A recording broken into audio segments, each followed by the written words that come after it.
कम समय में हम रउआ लोगन के सुनावे जा रहा बनी। आवा मास्टर।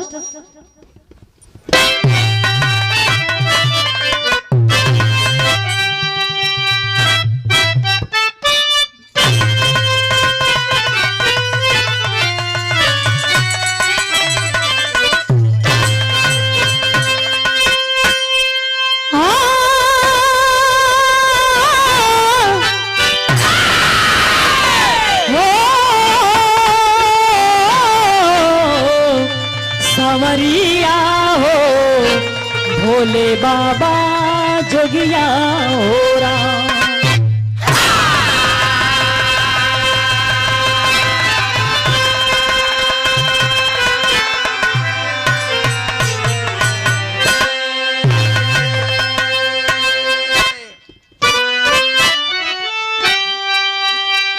चार लाइन भूमिका के अंदर हमरे कवि जी भाव दिले हुए कैसे।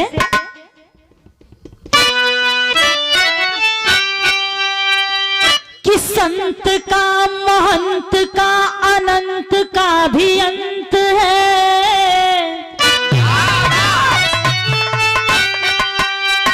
अनादि आदि साधि कर जो तज दिया नफास दे। अदम्य को भी दम्य से अक्षम्य क्षम्य कर दिया।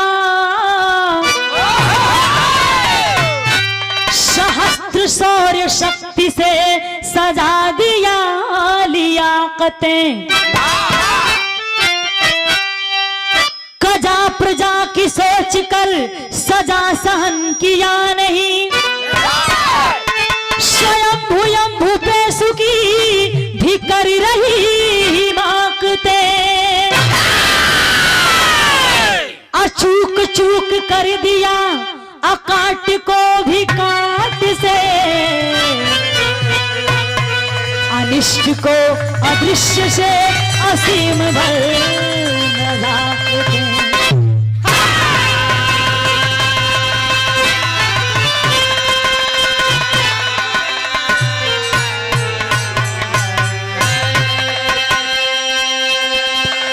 यहाँ पे बिरहा सुनने वाले बुद्धिजीवी लोग बैठे हैं। ये भूमिका के शब्द से आप लोग पता लगा लिहल जाई, लेकिन बिरहा में गजल का अंदाज बा मास्टर कैसे।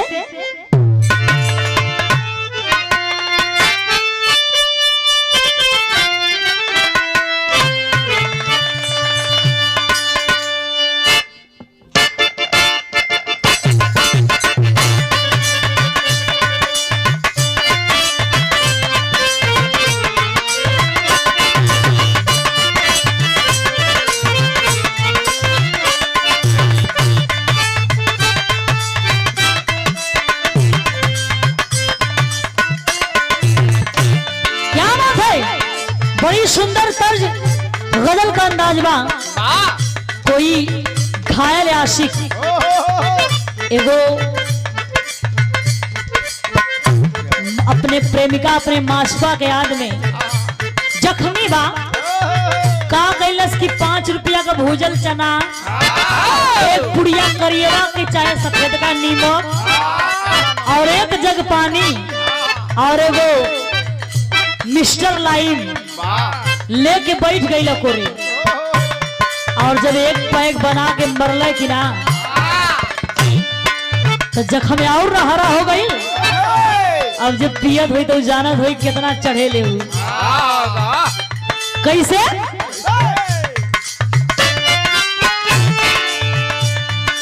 किसी की याद सताए,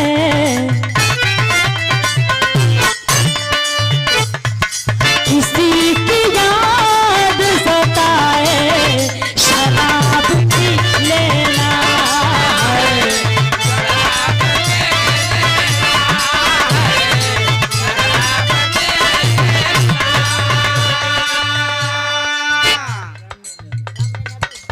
और परम श्रद्धेय आदरणीय महोदय राम मैन यादव जी, आपकी तरफ से इस भाव पे 51 रुपए से सम्मान मिला है।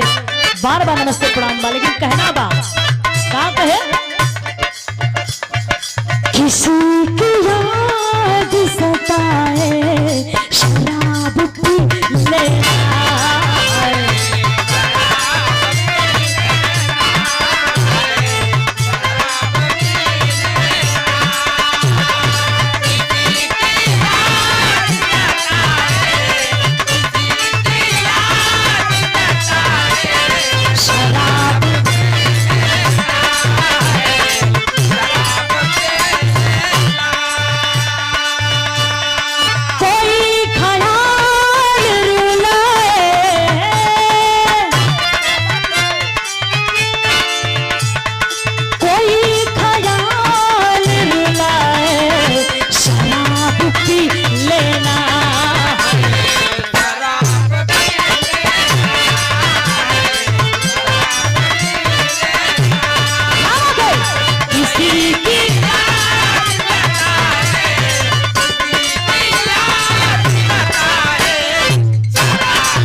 आप लोग गौर करेंगे।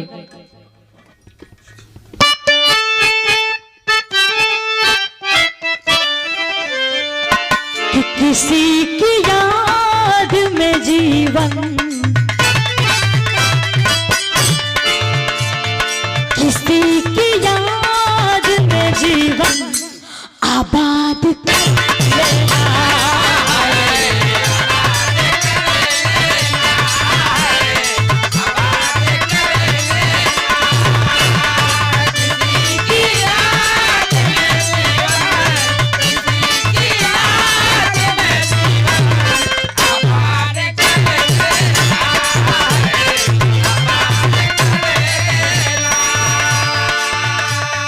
वफा की राह में अपनों,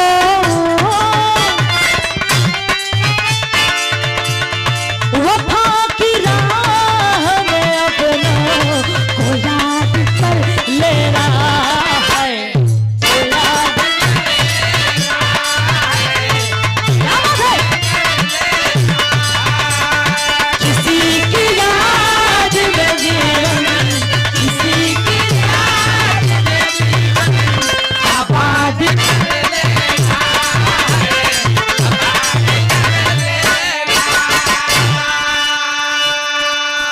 ए भैया, ई हमें से कहानी का शुरुआत भइल ए बिरहा में नजम के लाइन से कहना बा कैसे।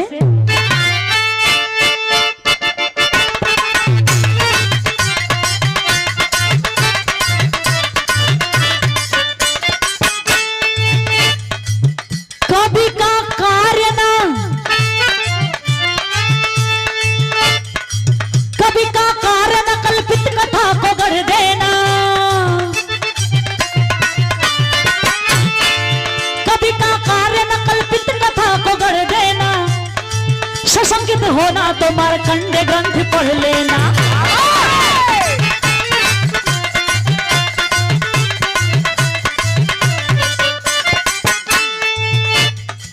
तुलसीदास के मानस में भी निशानी है, ऋषि कश्यप व बंता से मिली कहानी है। हमल से जिसने जुगल अंडे को जन्माया है, उसी अंडे से अरुण गरुड़ को जन्माया है।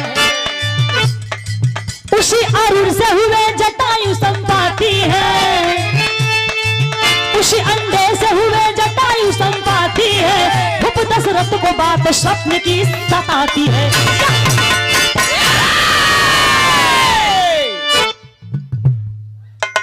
अरे बाबू, एक कहानी का अंश मार्कंडे पुराण से लिहल गई बा, कुछ अंश तुलसीदास द्वारा रचित रामचरित्र मानस में भी मिली कि कश्यप ऋषि के पत्नी का नाम रहल बंता, और बंता जब गर्भ धारण कैली तो उनके तन से जोड़ा अंडा पैदा भइल। हाँ हो, अंडा पैदा भइल। जब ए दृश्य के बंता जी देखली तो सोचत है कि दुनिया का लोग जलिहन तो कहिहन कि हर औरतन के तन से बेटी बेटा का पैदाइश होला, और कश्यप ऋषि के पत्नी के तन से अंडी अंडा का पैदाइश होत बा। का कैली, ये दुनिया के लोक लाज के डर से वो दोनों अंडा के ले जाके जंगल में छोड़िएली। कुछ समय बीतल तो वो दोनों अंडा से 2 बच्चा पैदा भइलन। तो एक का नाम पड़ल अरुण, जौन बड़ा होके सूर्य भगवान का वाहन बनलन, और एक का नाम पड़ल गरुड़, जौन बड़ा होके विष्णु जी का वाहन बनलन। लेकिन अरुण से भी 2 बच्चा पैदा भइलन। तो एक का नाम पड़ल जटायु, आ एक का नाम पड़ल संपाति। एमे दोनों जाने बटलो हो बड़ा। यहाँ की बात नहीं छोड़े, उधर राजा दशरथ सुतला में रात का सपना देखत हुवन कि हमरे राज्य पर केहू का पूरी नजर पड़ गई बा, लाशन का खरिहान लगल बा, पूरा त्राही त्राही मचल बा।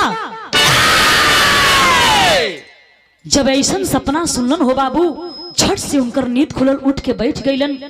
तब से उनके नींद ना लगल, और का कैलन, सवेरा भइल तो अपने गुरु वशिष्ठ जी के बुला के और अपन सपना वाली बात बतौलन। का कहलन, तर्ज बदल गई।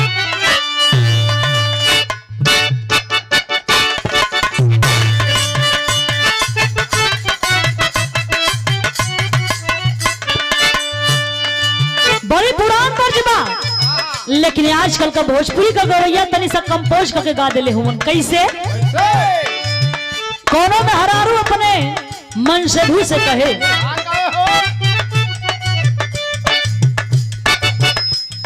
बहकेला मन बलम जी,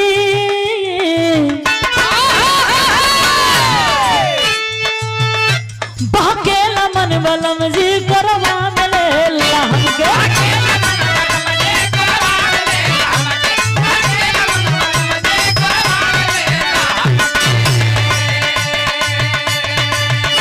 दहियाई हमरो खिल के गुलाब जैसे गम के।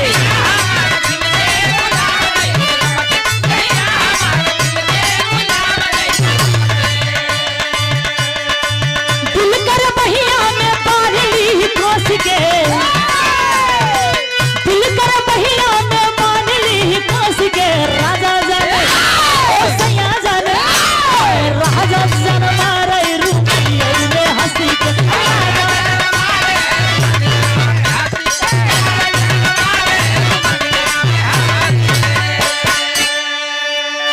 लेकिन बाबू हो, राजा दशरथ रात का जब सपना देखलन अपने गुरु वशिष्ठ जी से बतावत हुन। कैसे?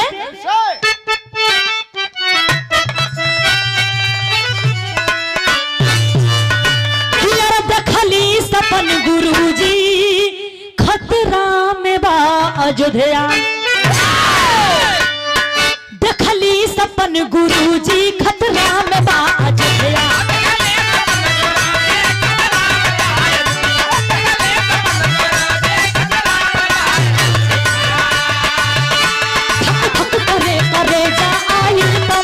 समस्या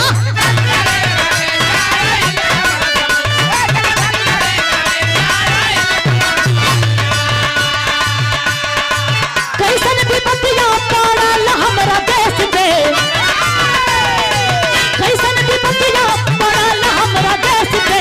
गुरुदेव ओ गुरुदेव, गुरुदेव दिल के मिठाई दा कलेश के। गुरुदेव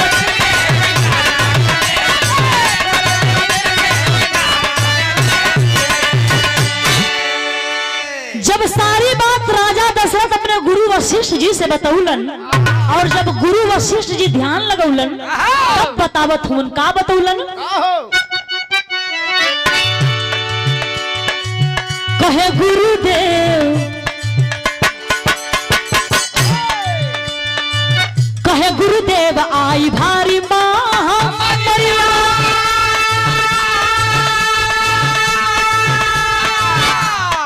राज पे पड़ल बसनी देव की नजरिया।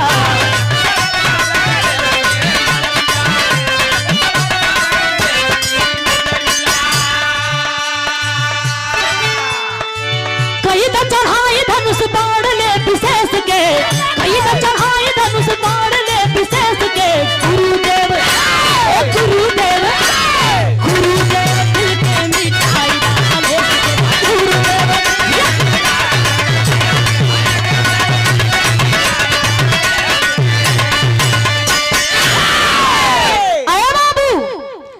सारी बात राजा दशरथ जी बतौलन गुरु वशिष्ठ जी से, और जब गुरु जी ध्यान लगौलन तो सारी सच्चाई उनके मालूम पड़ गई।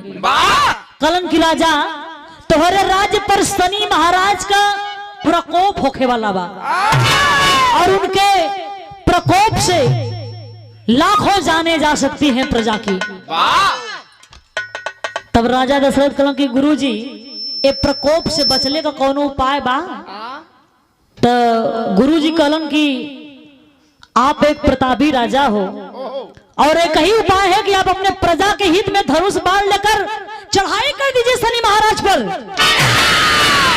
न शनिचर महाराज नहीं हो, न तोहरे राज पर बुरी नजर भैया हो। राजा दशरथ कहलन गुरु जी ठीक कहत होगा, इस शनि महाराज का मनवा ढेर बढ़ गई बा। तो कैलन का तर्ज बदल गई।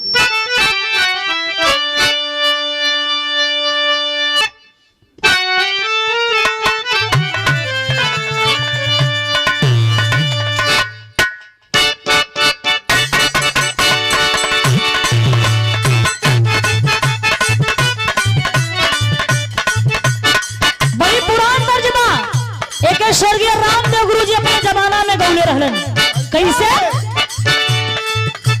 चल गई चल गई चल गई रे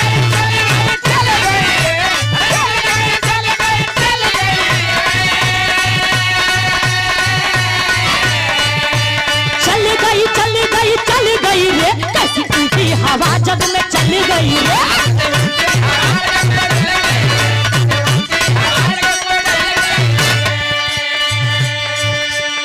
लेकिन राजा दशरथ कहलन की सच्चो को अथवा गुरुजी शनि महाराज का मत मारी गई हो जो हमारे राज्य पर नजर डालने का कोशिश कैले हुवन का कहलन मर गई मर गई मर गई हो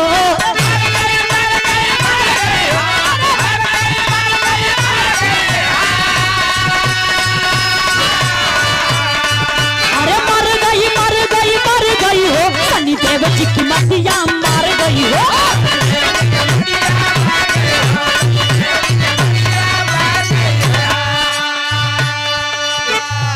रथ को सजाए हैं दशरथ रजनवा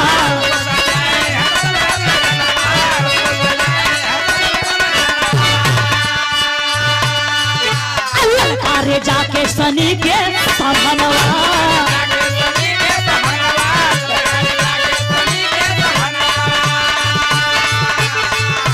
घर भाई हो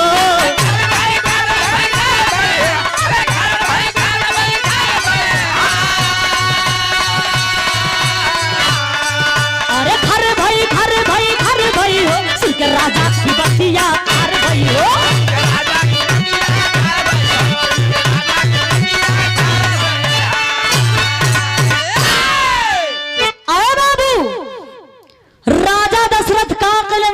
सजौलन और धनुषा पर बाण चढ़ा के और आकाश मार्ग से ही चल दलन शनि महाराज की हन और जाकर ललकारो दो के क्या है जे हमारे राज्य पर बुरी नजर डालने का कोशिश कैले बा जब शनि महाराज घूम के देखल आंख लाल क के तो राजा दशरथ का रथिया जल के भस्म हो गई और अपने कलैया खात नीचे आवे लगलन तबले वही कसवा में वह जटायु उड़त रहलन जब देखलन कथवा ये भैया इके ऊपरा से चूहत नीचवा आवता बड़े ही तेजी से अपने पंख के फैला लेहलन और राजा दशरथ वही पर गिरलन अपने पंख से जटायु हवा करत हुआ राजा दशरथ तब मूर्छित न हुआ जब उनके होश आयल तो कहलन अरे ई हम कहाँ हैं जटायु कहलन ए भैया तू के हवा आई कैसन ऊपरा से नीचवा आवत रला चुअत ई त कहा कि हम लोग के ले लिए नहीं तो तोरे हड्डी वड्डी का पता ना चलत अरे बाबू सारी बात को राजा दशरथ बताए जब सारी बात के जटायु सुनलन तब बड़ा प्रभावित भइलन कहलन एगो प्रजा के हित में राजा का कदम ई बढ़ल कदम देख के हम बहुत प्रभावित भइली हैं और एक बहादुर आदमी के साथ एक बहादुर ही दे सकेला तो हम आपके साथे हैं राजा आपका रथिया नजर लिया तो आप हमके रथ और रथवान दोनों समझा हम तो हर लड़ाई में साथ दे भइल का तर्ज बदल गई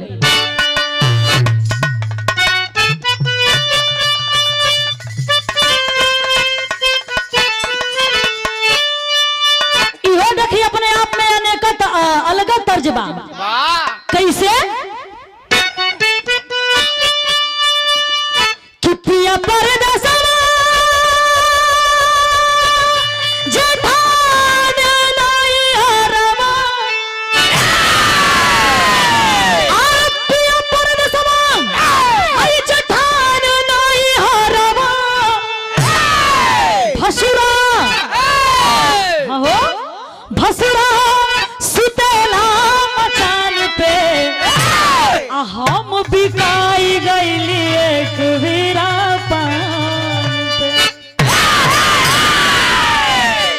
लेकिन जटायु वही मित्रता हो गई राजा दशरथ और जटायु से लेकिन जटायु राजा दशरथ से कहलन का कहलन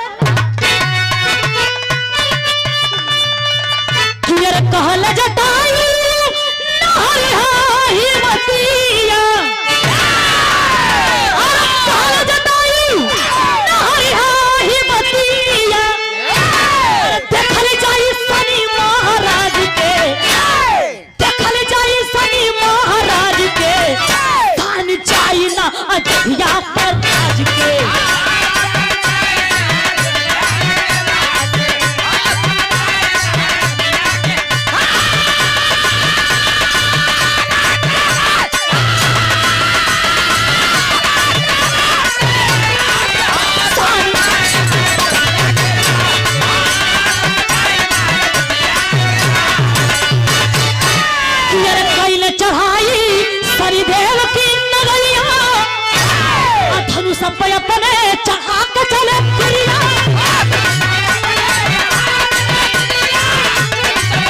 दिहल जा, ओके कोनो दवाई कोनो वैद्य दुनिया का कोनो औषधि ओके बचा ना पावत, ओके मरही के रह।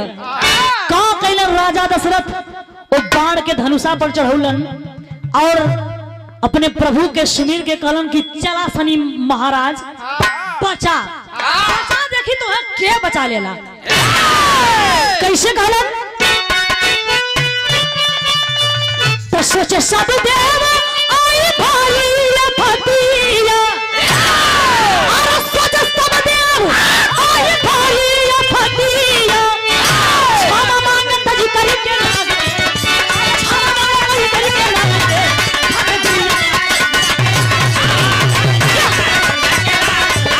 शान जाइला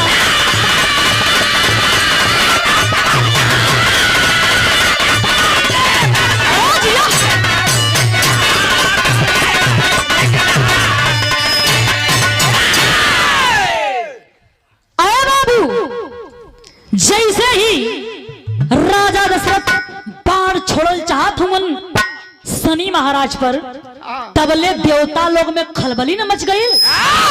जाके लोग शनि महाराज से कलन किया, शनि महाराज फल मनसत ये तनय में बा कि जाके राजा दशरथ से क्षमा मांगिला, आ नहीं तो तोहार 13 या 16 यही लगले। अरे बाबू, वही शनि महाराज के अपने औकात का था चल गई और जाके राजा से क्षमा मांगत हवन कि हमें क्षमा कर दीजिए, हम आज के बाद आपके राज्य पर कभी बुरी नजर नहीं डालेंगे। राजा दशरथ कलम बस इतना में औकात था चल गई।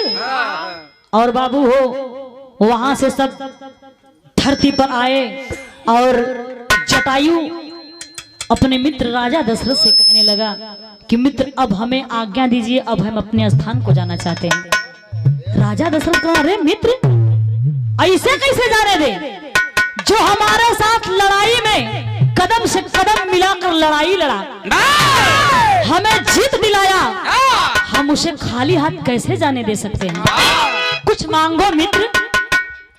का कहलन, तेरी की लाइन में कहना बा,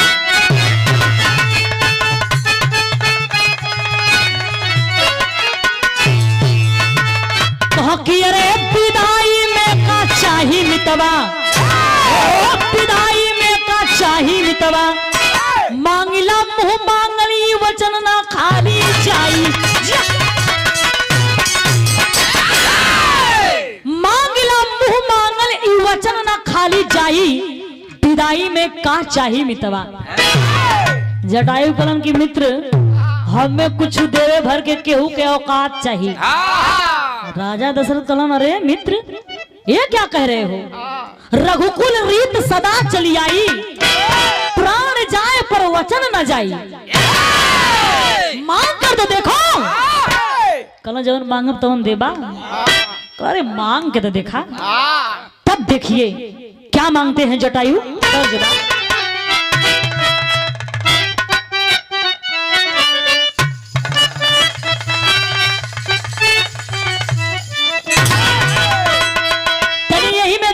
गीत बा, माता बहन गांव का लोग गावेली कैसे, जब फुरसरहुआ उसरहुआ करावे जाली तो कैसे गावेली कि हम करैला तोरे,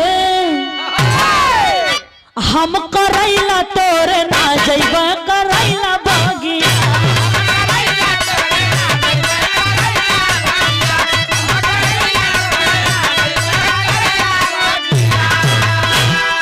अरे वही रे करैला बगिया बरया का छोकरवा डेरावा डारैला नकी, डेरावा डारैला नकी, एगो बीरावा देखाई के नरवा मारे ना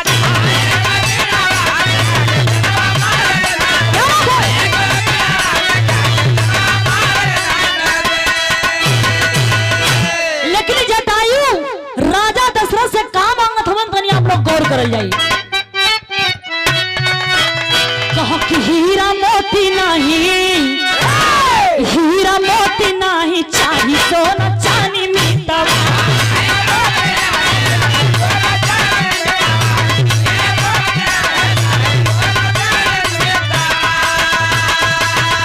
बंस चाले बाद चाहिए निशानी मीतवा, बंस चाले बाद चाहिए निशानी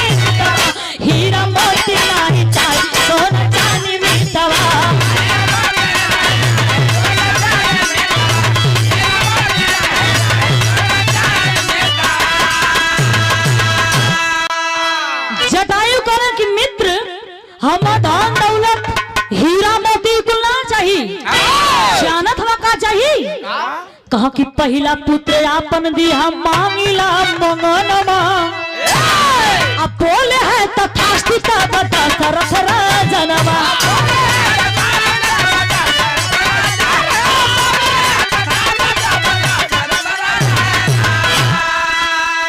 तो कुछ दिन बाद पैदा भइला सुखदानी मितवा, हीरा मोती नहीं चाहिए सोना चांदी मितवा। अरे बाबू, जटायु राजा दशरथ से कहन कि मित्र अगर देना ही चाहते हो तो मुझे अपना एक बड़ा पुत्र गोद दे देना वंश चलाने के लिए। मेरे पास वंश चलाने के लिए कोई औलाद नहीं है। राजा दशरथ कहन बस इतनी सी बात, मैं वादा करता हूं, वचन देता हूं कि मेरे तीनों रानियों से जिसके भी पहला पुत्र पैदा होगा मैं तुम्हें तुम्हारे पुत्र के रूप में दे दूंगा। आए बाबू, ये वचन लेके राजा दशरथ अपने महल में अइलन और जटायु अपने स्थान के गइलन। धीरे धीरे समय भइल तो राजा दशरथ के तीनों रानियन से 4 पुत्र पैदा भइलन। और जब ई खबर जटायु के लगल तो कहलन कि अब हमके चल के आपन पुत्र ले आवे के चाहिए।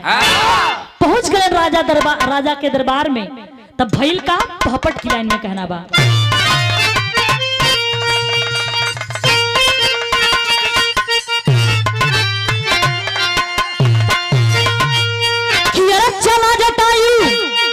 चला जटायु अवधपुर तत्काल चाल चित चंचल बा।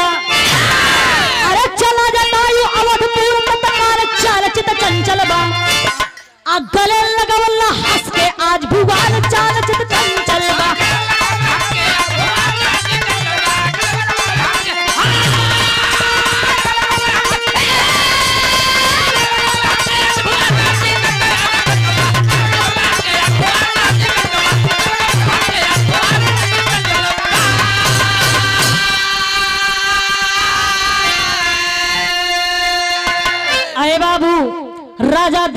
राजा दशरथ के दरबार में जब जटायु पहुंचलन, राजा दशरथ अपने मित्र जटायु के गले लगौलन और अपने पुत्र राम के बुला के सारी बात के बतौलन और कहलन कि बेटा आज से तू जटायु के साथ रहबा तो तुम्हें पुत्र के रूप में मांग ले हुमन। राम कहलन जो आज्ञा पिताजी।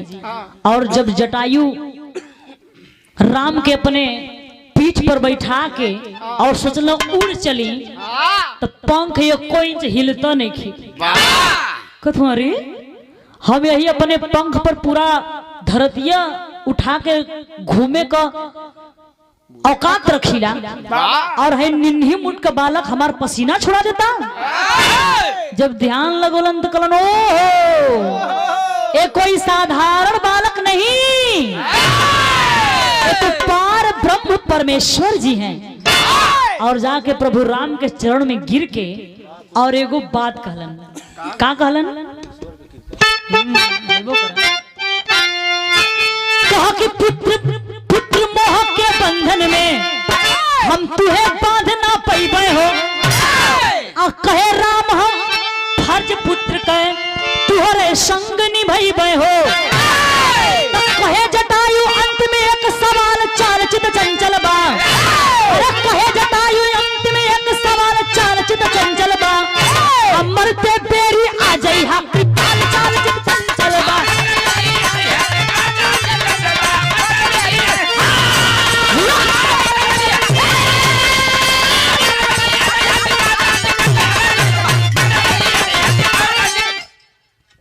जी अरे पावर ब्रेक। अरे बाबू जटायु कहलन कि हे नाथ हमें क्षमा कर दीजिए, हम आपको पुत्र बंधन में बांध कर नहीं रख सकते। राम कहलन अरे ये रघुकुल की रीत है, उसको निभाना है। हम आपके साथ पुत्र का बंधन जरूर निभाएंगे। तब जटायु कहलन कि प्रभु हमारे एक ही इच्छा बा का कि जब हमार मौत होख हाँ तो आप हमरे सामने रहा। बा काहे से कि जब केहू को मौत होला, अगर उसका बड़ा पुत्र उसके सामने हो, उसका कोई भी पुत्र चाहे छोटा हो चाहे बड़ा हो, अगर उसके सामने हो तो बड़े सुकून की मौत मरता है। और जेकरे सामने आप जैसन त्रिकालदर्शी महाराज होखा तो ओके का पूछे के बा। बा अरे बाबू, रामकलन यही होगा। और ये वचन दे के अपने अपने स्थान के लोग गइलन। धीरे धीरे समय बीतल, सीता स्वयंवर भयल, रामवन गमन भयल और सीता हरण भी भयल। तो भइल का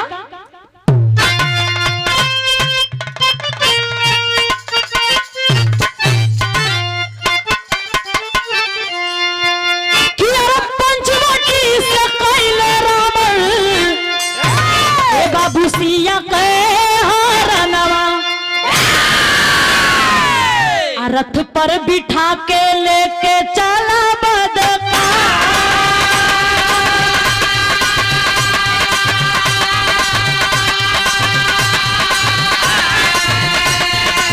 रखिया बचान की जी करली रुदना।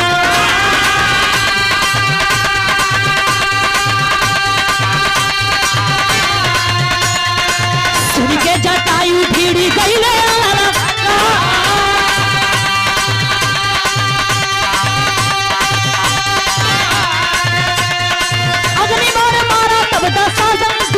चरिया।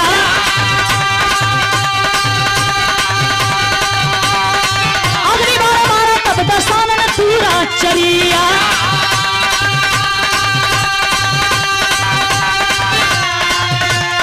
जर्ग चोच पंख पंछी हो गई ललचा।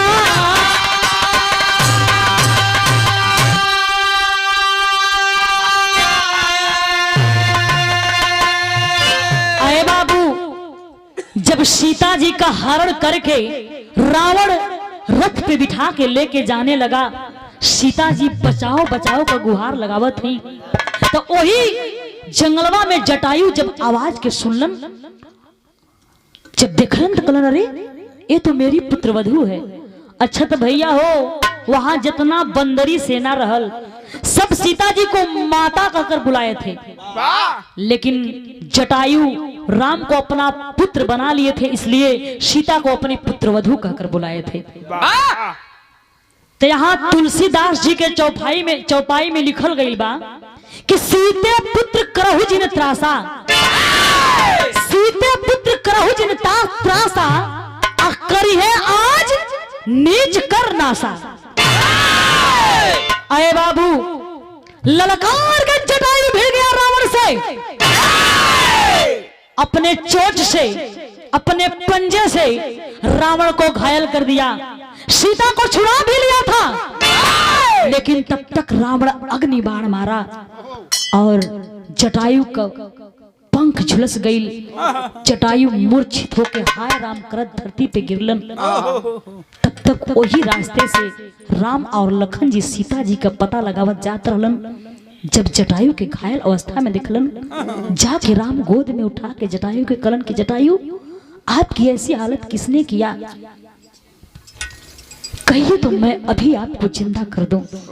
जटायु कलन की ना प्रभु ना, हम आपसे वचन मांगले रहली कि हमार मौत होखत आप हमरे सामने रहा, और हमार मौत सौभाग्य के बात बा कि आपके गोद में होता, तो ऐसे बढ़िया दिन और कोनो ना आई। और सारी बात के बतौलन, का बतौलन खड़ी की लाइन में कहना बा। भैया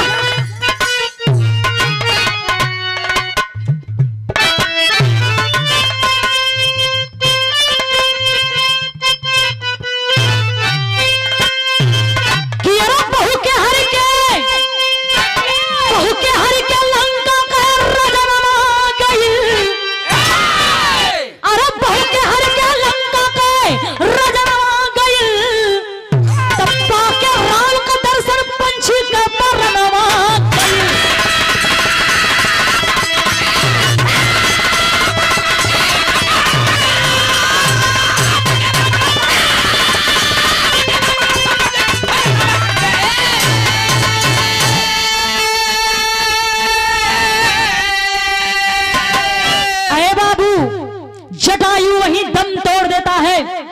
हुआ क्या कि अरे लसिया जटायु का तब राम जी जरवल कैला पिंडदान फर्ज पूत को निभावल।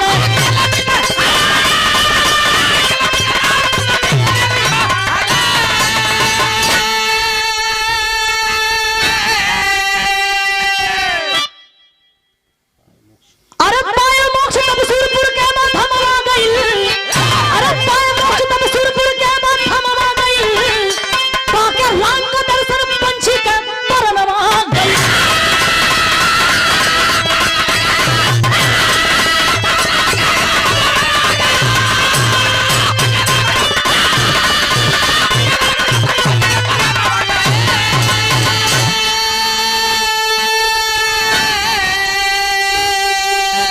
आए बाबू वही राम जटायु का अंतिम संस्कार किए और पुत्र के रूप में पिंडादान भी कैलन।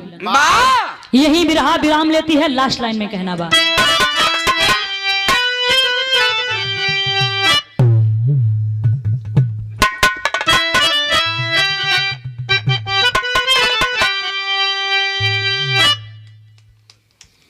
कि गुरु बिहारी गुरु गणेश आए हैं और भगवान